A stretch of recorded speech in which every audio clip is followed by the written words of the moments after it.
Terakhir, kita akan belajar dari kisah Nabi Ibrahim alaihissalam dengan putranya Ismail yang diabadikan di dalam surat Ibrahim ayat ke-37. Waktu itu Nabi Ibrahim berkata, Rabbana inni askantu min dzurriyyati biwadin ghairi dzi zar'in. Wahai Allah, aku tinggalkan sebagian dari keturunanku, Ismail dan istriku Hajar, biwadin ghairi dzi zar'in, di lembah yang tidak ada makanan minuman, tandus. Inda baitikal muharram, Rabbana liyuqimas salah. Ada anak ditinggalkan nggak pakai bekal, tapi doanya Nabi Ibrahim malah minta anaknya dijadikan anak yang rajin sholat. Ini indahnya Al-Quran. Faja'al afwi ilaihim warzuqhum minat thamarati la'allahum yashkurun. Sebelum minta thamarat, buah-buahan, Nabi Ibrahim meminta anak yang ditinggalkan di lembah yang tidak ada makanan itu, Allah jadikan ahli sholat. Baru setelah itu Nabi Ibrahim berdoa supaya anaknya diberikan rezeki. Padahal kalau di padang pasir yang dibutuhkan pertama itu rezeki kan. Gak ada minum, gak ada makan. Mati. Tapi Nabi Ibrahim doanya gak begitu. Doanya minta anaknya dijadikan ahli sholat. Lalu berikanlah warzuqhum minat thamarati la'allahum yashkurun. Ditinggal Hajar. Kita tahu ceritanya, hafal ceritanya, Ismail menangis. Hajar kehabisan bekal. Karena di Quran juga dikatakan biwadin ghairi dzi zar'in, di lembah yang gak ada makanan. Lalu apa yang dilakukan Hajar, Ibu? Berlarilah Hajar menuju satu bukit bernama Sofa. Insya Allah kita semuanya besok diizinkan Allah untuk menunaikan ibadah haji dan umrah. Sofa Marwah. Naik ke Sofa. Sofa itu bukit yang tinggi. Kalau Hajar berdiri di atas Sofa, dataran lembah Ka'bah itu akan terlihat. Dieling-eling sama Hajar. Ada air nggak ya? Ada makanan nggak ya? Ternyata nggak ada. Lalu berpindahlah Siti Hajar dari bukit Sofa ke Marwah. Jaraknya kurang lebih setengah kilo. Di Marwah naik lagi bukit. Yang itu tinggi. Kalau Hajar berdiri di atas Marwah, dia akan melihat lembah Bakkah atau Makkah. Ditoleh ke kanan, ke kiri, ke samping, ke belakang, nggak ada air. Bu, tadi di Sofa sudah nggak ada air. Kalau saya nggak akan balik lagi ke Sofa. Karena saya tahu tadi saya dari Sofa dan di Sofa nggak ada air. Tapi apakah Hajar tidak kembali ke Sofa? Hajar kembali. Hajar tahu di Marwah nggak ada air. Apakah Hajar kembali ke Marwah? Kembali. Perjalanan kedua, ketiga, apakah Hajar mendapati air? Enggak. Apa Hajar kembali lagi ke Sofa? Kembali. Apa Hajar kembali ke Marwah? Kembali. Sampai 7 kali yang sekarang menjadi syariat ibadah sa'i. Apa yang ingin Allah sampaikan di pesan ini? Bukankah mudah bagi Allah? Tiba-tiba hujan. Tiba-tiba Allah keluarkan mata air. Tapi kenapa Allah membiarkan hambanya yang solihah berlari dari bukit Sofa ke Marwah 3,5 kilometer bolak-balik cari air. Dan gak dapat air. Air diberikan kepada siapa? Setelah Allah melihat kesungguhan usaha dari seorang ibu bernama Hajar. Allah memerintahkan Jibril untuk mengepakkan sayapnya di dekat kaki Nabi Ismail. Lalu keluarlah sumur air Zam-Zam. Berkatalah Hajar, zammi, zammi. Berkumpullah, berkumpullah. Sampai ada ulama yang mengatakan seandainya Hajar waktu itu nggak bilang zammi, zammi berkumpul. Mungkin Mekah jadi laut. Karena airnya keluar terus. Tapi atas izin Allah terkumpul air itu menjadi sumur dan kita bisa nikmati sampai hari ini. Ayah bunda. Pertanyaannya dan pelajarannya. Siapa yang berlari? Hajar. Siapa yang diberi air? Anaknya. Mestinya yang diberi air Hajar ya. Karena Hajar yang bolak-balik. Tapi kenapa yang diberi air anaknya? Ini pelajaran untuk kita. Yang ketiga kalinya. Tetaplah berusaha meskipun usaha kita tuh sama. Aku gak bisa yang lain. Bisanya cuman ini. Ya Allah, pokoknya aku bisa-bisanya doa ini. Ya udah aku baca doa ini. Kalau orang tuanya rajin berusaha, meskipun usahanya nggak mewah-mewah, nggak hebat-hebat, karena keterbatasan, Allah akan memberikan keajaiban untuk putranya. Subhanallah, ada petir. Itulah yang terjadi pada Hajar. Diangkat derajatnya Ismail alaihissalam. Bahkan keturunan Nabi Ismail sampai kepada baginda Muhammad SAW. Kalau ingin anak kita ditolong, jangan jadi orang tua yang santai-santai. Jadi orang tua yang serius. Jadi orang tua yang gak pernah berhenti berusaha untuk anaknya. Jadi orang tua yang lisannya gak pernah berhenti mendoakan anaknya. Jadi orang tua yang hatinya berharap kepada Allah dengan pengharapan yang sangat tinggi dan gak pernah putus asa. Apapun keadaan anak kita sekarang.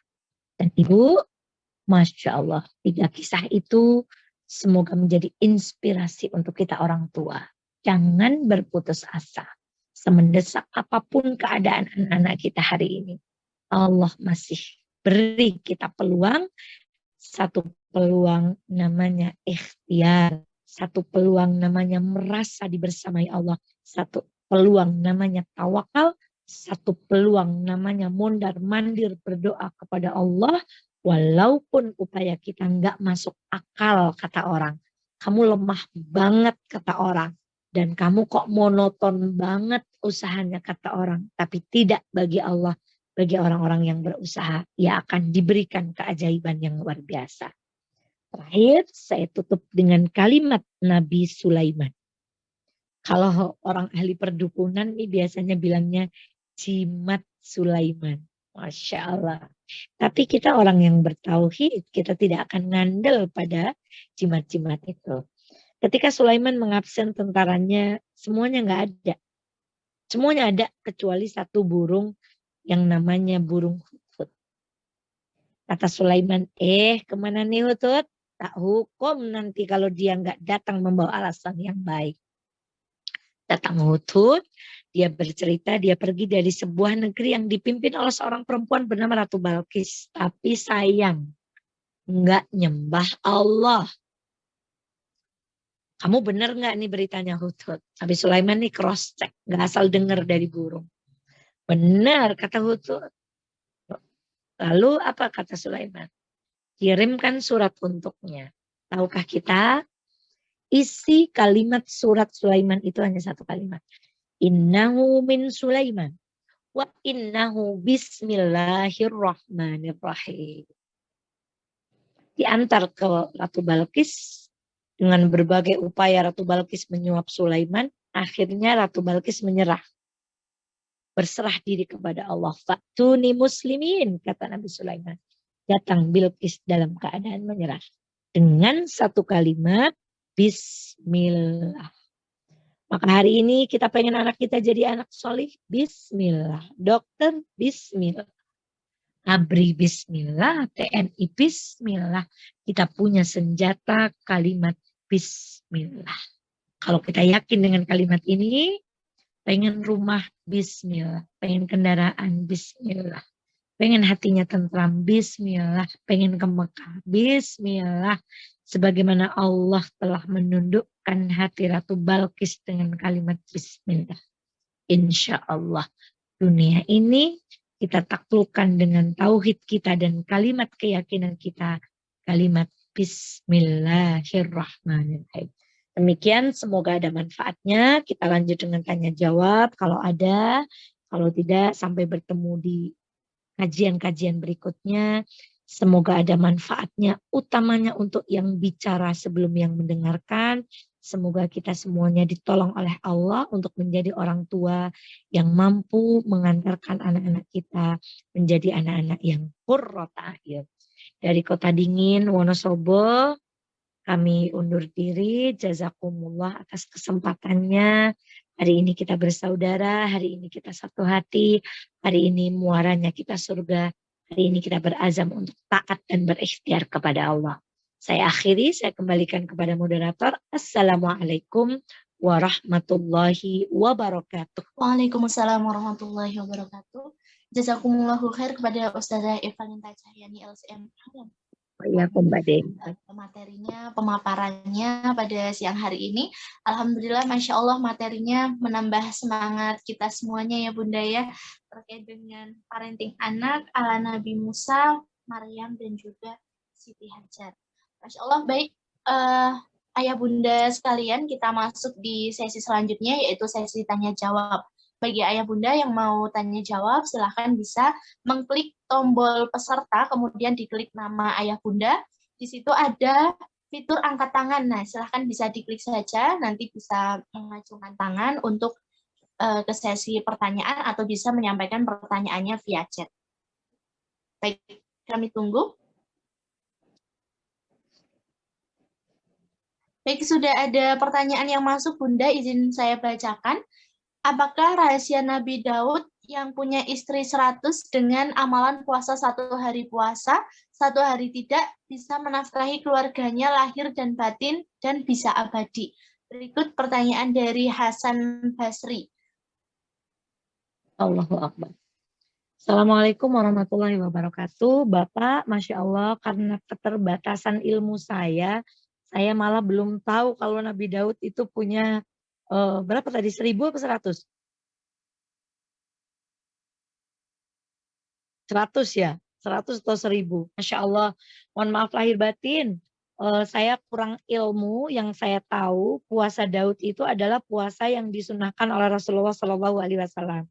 Puasa yang paling baik setelah puasa Ramadan, puasa sunnah adalah puasa Daud, di mana 1 hari orang puasa, 1 hari tidak.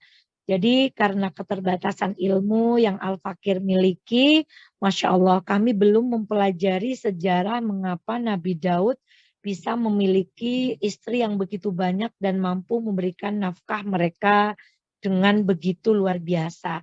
Jadi yang kami tahu Nabi Daud itu adalah Nabi yang diberikan kemampuan oleh Allah untuk menaklukkan besi. Kalau ada Imam Abu Daud itu menaklukkan hadis, Nabi Daud itu menaklukkan besi untuk mencari nafkah dalam kehidupannya. Kemudian diberikan anak turun nanti diantaranya Nabi Sulaiman. Mohon maaf Bapak, akan saya jadikan PR untuk saya. Saya akan pelajari tentang sejarah Nabi Daud dan jumlah istrinya, serta apa hubungannya puasa Daud dengan kemampuan Nabi Daud memberikan nafkah kepada istrinya.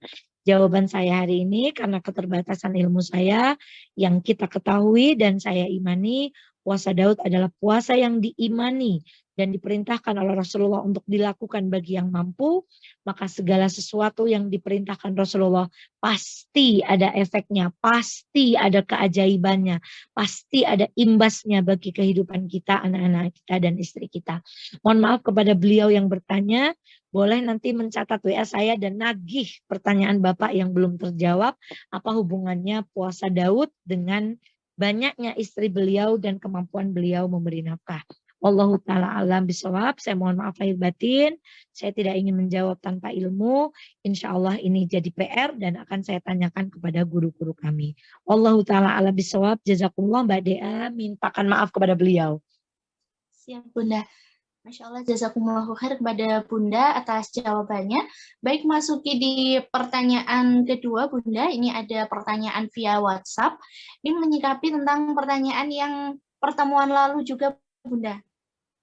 Nah, ini terkait benarkah surat Al-Imran yang isinya tentang penjagaan Allah agar terhindar dari gangguan jin dan setan yang menjaga Maryam dari segala gangguan? Jika memang benar, mohon disampaikan untuk suratnya. Baik, bismillahirrahmanirrahim. Pertemuan yang lalu kita belajar surah Ali Imran ayat ke-30 dan seterusnya. Apakah benar surat Imran itu untuk melindungi anak-anak kita dari gangguan jin dan seterusnya? Ayah Bunda, doa yang diabadikan di dalam surat Ali Imran yang kemarin kita bahas, bunyinya artinya kurang lebih, aku perlindungkan anakku dan seluruh keturunannya minasyaitonirrajim. Doa ibunya Maryam untuk Maryam ketika Maryam dilahirkan. Maka secara tekstual doa ini berarti meminta perlindungan dari keburukan-keburukan yang datang dari jin dan manusia. Namun apakah surat Ali Imran itu khusus untuk melindungi kita dari gangguan jin? Jawabannya, setiap ayat di dalam Al-Quran sejatinya adalah perlindungan untuk orang muslim dari gangguan jin. Kenapa? Jin nggak suka orang Islam baca Quran. Jin nggak suka orang Islam baca ayat-ayat Allah. Namun apakah benar redaksinya? Benar. Ibu bisa membuka mulai dari ayat ke-30 terus ke bawah. Nanti di situ ada doa yang ujungnya kalimat minasyaitonir rajim. Nah, itu di dalam surat Ali Imran ayat ke-30 ke bawah, kisah tentang Ali Imran, kemudian tentang istrinya Hana yang mendoakan putranya dengan meminta perlindungan dari godaan setan yang terkutuk. Wallahu ta'ala alam bisawab.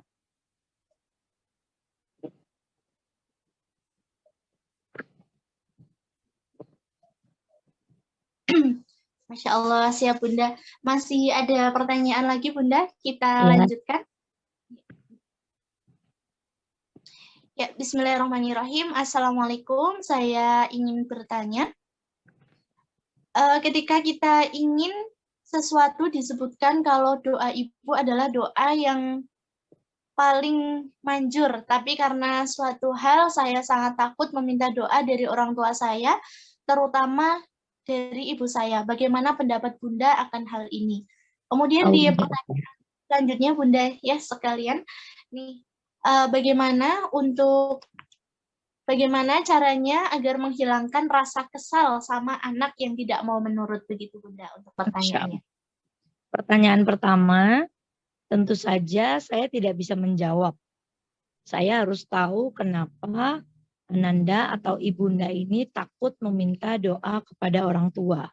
Sementara mengetahui ilmunya bahwa salah satu doa yang tajam dan tembus ke langit itu adalah doa orang tua. Bahkan Rasulullah Shallallahu Alaihi Wasallam sendiri berkata, ridallah fi ridal walidain, wa sukhtullah fi sukhtil walidain. Ridha Allah tergantung kepada ridha orang tua, sukhatnya Allah, murkanya Allah ada di murka orang tua. Jadi saya tanpa mengurangi rasa hormat, saya minta dijapri via WhatsApp kenapa ibu atau bapak yang bertanya atau saudariku yang bertanya ini karena satu dan lain hal takut kepada orang tua. Bagaimana mungkin kita akan menghilang dan menutup pintu paling tengah surga kita. Sebelum yang lain, orang tua itu adalah segala-galanya untuk kita. Maka doa mereka adalah doa kita. Bahkan kalau kita sudah tinggal satu, orang tuanya itu kami sering bahasakan, Masya Allah, sayapku tinggal satu. Bagaimana mungkin aku terbang sebagaimana burung yang memiliki dua sayap. Bagaimana kalau kita nggak punya dua sayap itu, maka kita tidak bisa terbang. Maka kembalilah kepada orang tua, kalau punya salah minta maaf, kalau punya kesalahan ayo kita perbaiki sampai kita kembali mendapatkan ridhonya dan kita mendapatkan ridho Allah. Anak yang memperlakukan orang tuanya seperti raja, hidup dunia dan akhiratnya insya Allah seperti raja. Anak yang memperlakukan kedua orang tuanya seperti budak atau seperti musuh, hidup dunia dan akhiratnya seperti musuh, nggak tenang hidupnya, dan ia akan menjadi budak. Maka kembali kepada orang tua, mintalah ridho orang tua sampai kita mendapatkan ridho Allah Subhanahu wa taala. Dan apalagi bahkan Rasulullah pernah melarang seorang laki-laki untuk ikut berjihad. Lantaran dia mengadu, ya Rasulullah, aku mau ikut jihad, tapi orang tuaku menangis. Lalu Rasulullah mengatakan apa? Bukan disuruh jihad, disuruh pulang. Buat ibumu yang udah kamu buat nangis tadi kembali tersenyum. Maka sahabat ini pun kembali kemudian meminta ridha orang tuanya dan mengganti tangisan orang tuanya dengan senyum. Kita di Quran juga ada surat Al-A'raf. Surat Al-A'raf itu apa? Al-A'raf itu artinya tembok yang sangat tinggi di antara surga dan neraka. Siapa yang akan ditaruh di situ? Orang-orang yang pergi berjihad namun orang tuanya tidak ridho. Lalu dia syahid. Bayangkan, jihad, syahid, mati fisabilillah. Tapi kalau orang tuanya nggak ridho, dia nggak di surga. Tempatnya di Al-A'raf, tembok yang sangat tinggi.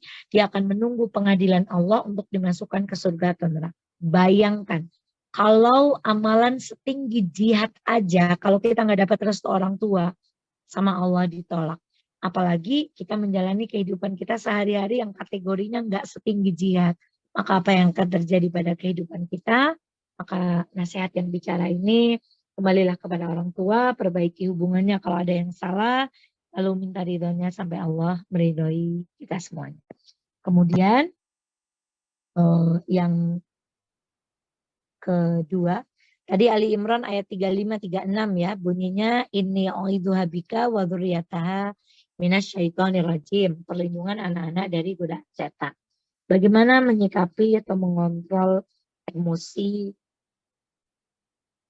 kita kepada anak-anak kita yang nggak manut gitu ya. Ada 3 hal yang bisa kita kontrol. 1, respon. Wah. Yang kedua, sikap. Yang ketiga, yang bisa kita kontrol adalah ucapan. Ini responnya dulu. Kalau kita udah gagal respon nih, ketika anak nggak manut, respon kita yang mau marah, mau ngelempar gelas, mau apa, itu namanya kita sudah gagal respon. Nanti kalau sudah gagal respon, kita gagal sikap juga. Akhirnya kita bersikap di luar yang mestinya orang tua lakukan. Kalau kita sudah gagal bersikap, biasanya kita juga kan gagal berucap. Akhirnya kita ngomong, anak kok, wah, ngeyel, nakal, dibilangin nggak nurut, bawel. Gagal semua. Berawal dari respon yang salah, lanjut ke sikap yang salah, akhirnya ucapannya salah. Padahal ucapan seorang ibu itu bisa menjadi doa. Maka saya kasih Bu, di antara tips dari guru saya itu adalah merahlah dengan bernyanyi. Contoh, nak sholat. Anak kita bilang nanti. Kalau respon kita cepat, dibilangin orang tua nggak gugu, nggak nganter dan seterusnya. Ibu ganti aja.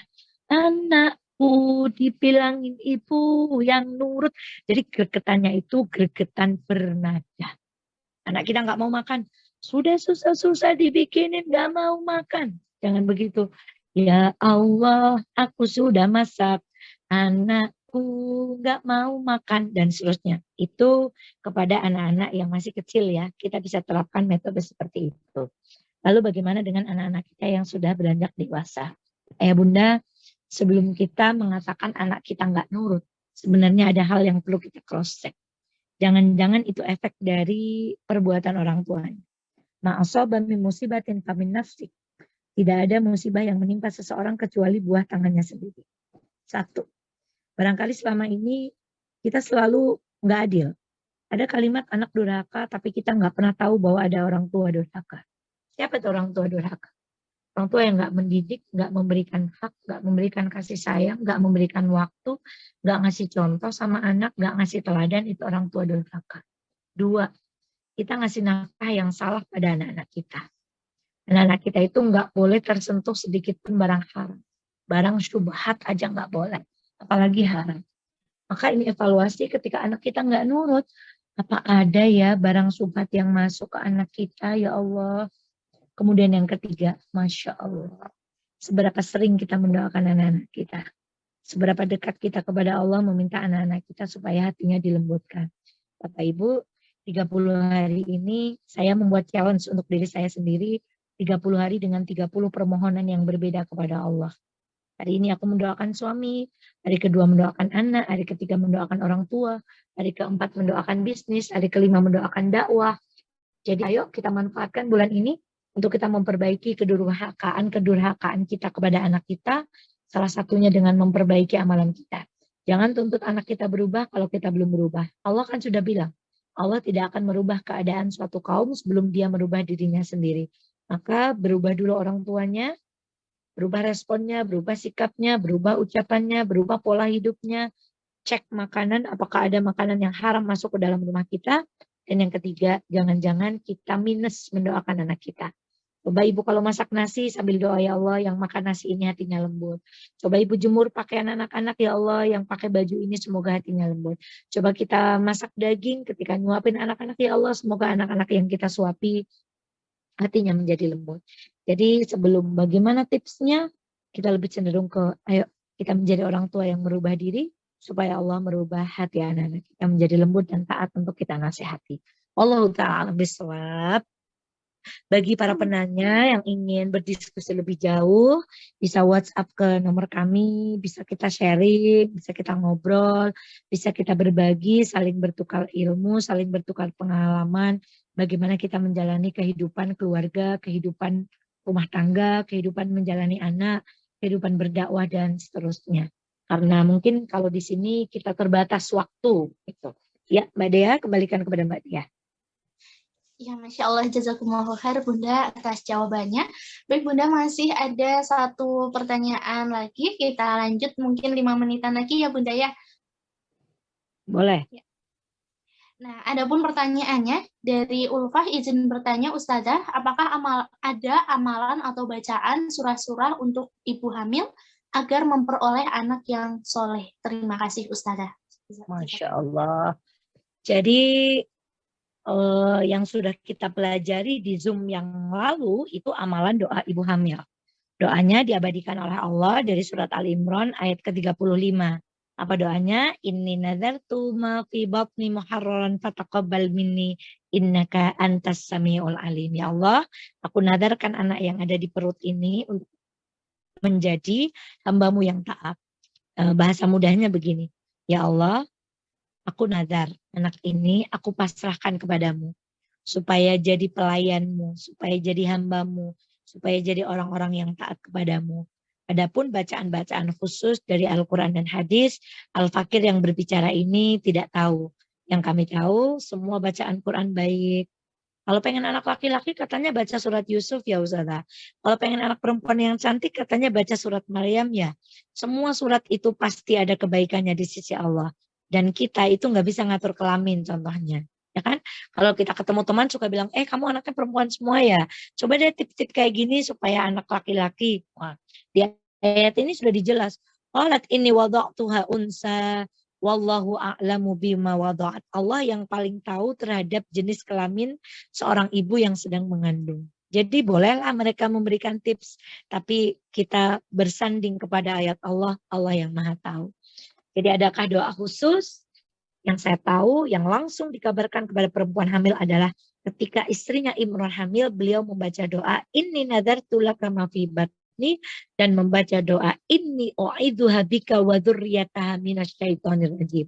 Adapun hubungan ayat-ayat yang lain dengan ketampanan, kecantikan, jenis kelamin, kita berlepas diri darinya karena tidak ada tuntunan dari baginda Muhammad SAW. Namun apabila ibu mendawamkan membaca Quran ketika hamil, tentu ada efeknya. Pasti ada imbasnya. Pasti ada pahalanya. Pasti ada efeknya kepada anak-anak kita.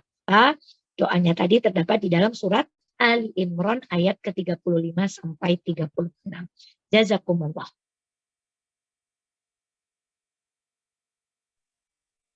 Baik, jazakumullah Bunda, terima kasih atas jawabannya, mudah-mudahan bermanfaat bagi kita semuanya. Dan pertanyaan terakhir dari Arika. Ya, Afwan Bunda, apakah boleh di-share nomor WhatsApp-nya agar banyak yang bertanya mengenai dakwah? Insya Allah untuk nomor sudah masuk juga di grup seminar parenting, ya. Jadi nomornya Bunda Eva nanti sudah bisa dicatat, juga Bunda sudah menjadi anggota ya Bunda ya. Begitu Bunda untuk pertanyaan pada siang hari ini, alhamdulillah sudah kita lakukan, sudah kita laksanakan serangkaian kegiatan pada siang hari ini, pemaparan dari Bunda, kemudian kita ada sesi tanya jawab. Alhamdulillah sudah pertanyaan yang sudah masuk, sudah terjawab, mudah-mudahan bermanfaat bagi kita semuanya. Amin. Baiklah, kita tutup pertemuan kita pada sore hari ini. Mudah-mudahan bermanfaat bagi kita. Dan sebelumnya marilah kita doakan mudah-mudahan Bunda Eva yang saat ini sedang mengandung dan juga kita semuanya, para hadirin, ayah bunda semuanya, perjumpaan kita pada siang hari ini menjadi amal solih di bulan Ramadan yang insya Allah mudah-mudahan penuh berkah bagi kita semuanya. Amin ya Rabbal Alamin. Jazakumullah Bunda, sehat-sehat selalu, berkah Wa'iyyakum selalu. jazakumullah Mbak Dea, ya Bunda dimanapun berada semoga sehat. Kita dimampukan menjadi orang tua yang ditolong Allah untuk selalu berikhtiar untuk anak-anak kita. Assalamualaikum.